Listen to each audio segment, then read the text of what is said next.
Sen real estate times દ્વારા આયોજિત 8મો international real estate award અને કોન્ફરન્સ 1 માર્ચ 2025ના રોજ થાઇલેન્ડ ખાતે સફળતાપૂર્વક પૂર્ણ થયો, જેમાં રિયલ એસ્ટેટ ઉદ્યોગની જાણીતી હસ્તીઓ અને નિષ્ણાતોએ ભાગ લીધો હતો, જેનાથી ઇવેન્ટ વધુ સફળ અને પ્રભાવશાળી બની હતી.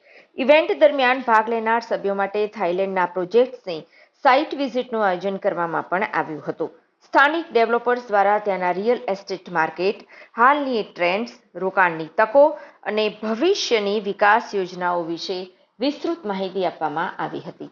આ સાઇટ વિઝિટથી સભ્યોને થાઇલેન્ડના રિયલ એસ્ટેટ ક્ષેત્રમાં સીધો અનુભવ અને સમજ મેળવવાની તક મળી, જેનાથી વૈશ્વિક સ્તરે રોકાણ અને ભાગીદારીના નવા દરવાજા ખુલ્યા. સુરતના એડવોકેટ પ્રીતિ જોશી દ્વારા આંતરરાષ્ટ્રીય કાનૂની બાબતો અંગે માહિતી આપવામાં આવી હતી, જે રિયલ એસ્ટેટમાં રોકાણ અને વ્યવસાયિક કરાર માટે મહત્વપૂર્ણ છે. સુરતના સીએ મયુર મહેતા દ્વારા રિયલ એસ્ટેટના આંતરરાષ્ટ્રીય સ્તરના નાણાકીય પાસાઓ, ટેક્સ પ્લાનિંગ અને રોકાણની તકો અંગે માહિતગાર કરવામાં આવ્યા હતા. આ વ્યાખ્યાનોથી ઇવેન્ટમાં હાજર રહેલા તથા ભાગ લેનારાઓ વિશ્વ સ્તર પર રિયલ એસ્ટેટના કાનૂની અને નાણાકીય પાસા અંગે ઊંડાણપૂર્વકની સમજ મેળવી શક્યા હતા.